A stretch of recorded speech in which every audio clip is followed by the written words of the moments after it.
السلام عليكم البنات، مرحبا بكم في لاشين جودي ستايل. اليوم غنقدم لكم بايلا. غادي نبداو على بركة الله. غادي نقدم لكم المكونات. عندي الروز داك الممتاز، عندي الفلفله حمراء وصفراء، كاين جلبانه، كاين الكروفيت، كاين خيزو مقطع طماط مربعات، كاين صدر ديال الدجاج، كاين البوزروك، وكاين الكالامار حتى هو قطعته دي بتيدي، والعطريه، وكاين الثومه، كاين الطوماط المعلبه، كاين ضامه ديال البنه نتاع الحوت، كاين المعدنوس حبوب زعما جاف بغيت نقول، والحامض، كاين زيت البلديه، كاين العطريه ديال التوابل ديال الحوت، كاين حتى ورقه سيدنا موسى راني ما هضرتش عليها، هي مطيشه مقطعها دي بتيدي، وكاين القزبر والمعدنوس الطريح حتى هو قطعته غادي نضيفو. غادي نبداو على بركه الله. غادي نديرو شويه زيت البلديه مع الزيت العاديه، انا مخلطتهم في هذه القرعه باش غادي نضيفو عليهم شويه ديال الفلفله. هذيك الفلفله راني قطعتها حتى هي دي بتيدي صغار، فيها الفلفله الصفراء وفيها الفلفله الحمراء، ما كتوفرش عندي الخضره اليوم باش بغيت نصيب البايلا ما لقيتش الفلفله الخضراء، كانت سالات ليا، اكتفيت غير بهذيك الفلفله اللي موجوده عندي.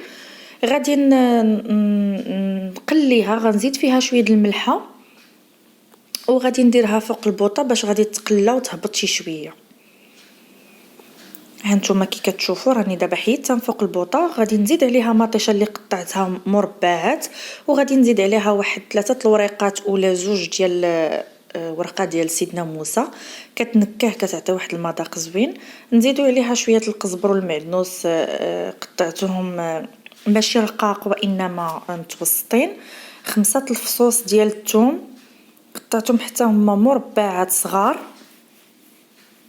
بالنسبه للتوابل غادي ندير التوابل ديال الحوت، وغادي نزيد شويه ديال السكنجبير، شويه ديال الكمون، شويه البزار، شويه ديال الفلفله حمراء، هادو التوابل. غادي نزيد شويه ديال المعدنوس حتى هو جاف،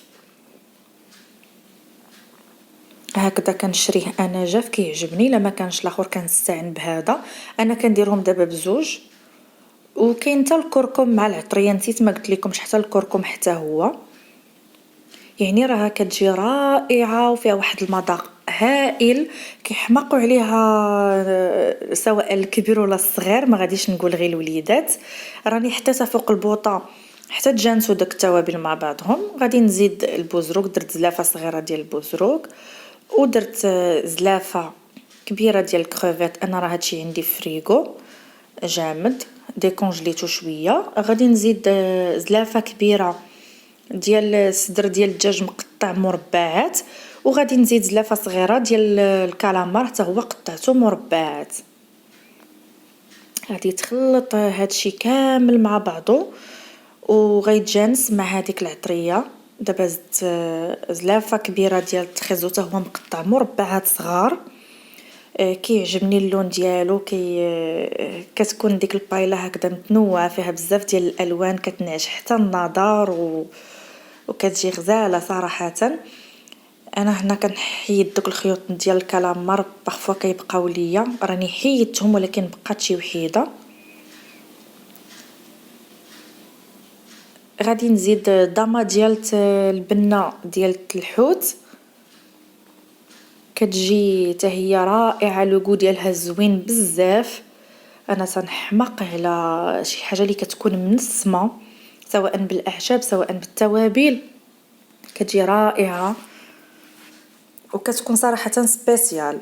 غادي نحط داكشي فوق البوطه حتى يتجانس مع بعضو باش غادي نكمل قدامكم الطريقه ديالي اللي كندير انا. غادي ناخذ واحد المعلقه وغادي نقص على البوطه شويه. هنا راه طبخات عندي مزيان، كلشي خدا حقه في العطريه، كلشي تجانس مع بعضو. طلقات هذاك الماء ديالها كي كتشوفوا، شفتوا راني ما زدتش عليها الماء بتاتا.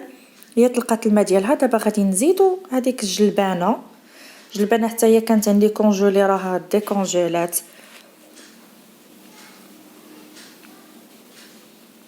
انا كتعجبني الصراحه البايلا الروز بصفه عامه كيعجبني.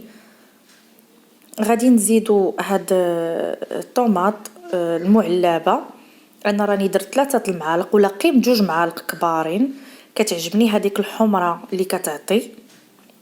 غادي نخلطوه مزيان باش غادي تحل هذيك المطيشه مزيان، تحل ما تبقاش هكذاك معقده وتدخل حتى مع باقي المكونات.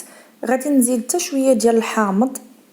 عندي هاد القرعه كناخذها هكذا هاد الحامض حسن ما نبقى نعصر هكذا كتبقى ليا مده شويه طويله كتبقى في الثلاجه. المذاق ديالها زوين. بايلا ضروري ما كتبغي حتى هي شويه الحامض مع الفواكه د البحر ضروري. غادي نرجعها البوطه غير شي شويه وعاد غادي نرجع باش غادي نضيف الروز غادي نديرو على قد الناس اللي عندي، يعني الكميه اللي غندير د الروز على قد الناس اللي كاينين. ان شاء الله كنتمنى انكم تجربوها راها كتجي زوينه في متناول صراحه الجميع. دابا راه غير طبخات غير طبيخه الاولى صافي. غادي نزيد لها هكذا الرز. غادي ندير 2 لايف ديال الرز خذوا الرز الممتاز باش تصدق لكم زوينه، ماشي داك الرز اللي كيتعجن مع الطياب. هذا زوين صراحه. غادي نضيف لها الرز وغادي نخلي هذوك المكونات غادي يتجانسوا مع بعضهم كما قلت سابقا. وهذاك الرز شي شويه غادي يشرب هذاك الماء اللي كاين. انا راني ما ضفتش الماء بتاتا ديك مطيشه مع المكونات الاخرى طلقات الماء. من بعد غادي نحولوا لاطاد للفران ان شاء الله. من غيغلي ها نتوما كي كتشوفوا من غيغلي مزيان وغادي يتقال لي شي شويه غادي نحولوا في لاطا ديال الفران وغادي نديرو في الفران حتى غيطيب. وعاد غادي نخرجوا نزينوا بفواكه البحر. انا سمحوا لي كان مشى لي الفيديو ديال التزيين ولكن ماشي مشكل. مهم غتوصلكم الفكره. كل واحد يزين كيف ما بغى على قدر المستطاع ديالو. شفتوها نتوما بدات كتقال شي شويش. مذاق ديالها غزال صلاه النبي ما شاء الله. كي كتشوفوا راني درتها في الطاوه درتها في الفران صافي. غادي نخليها طيب وان شاء الله نتلاقاو في التقديم. كنتمنى ان تنال الاعجاب ديالكم وكنشكركم بزاف على المتابعه وبارك الله فيكم.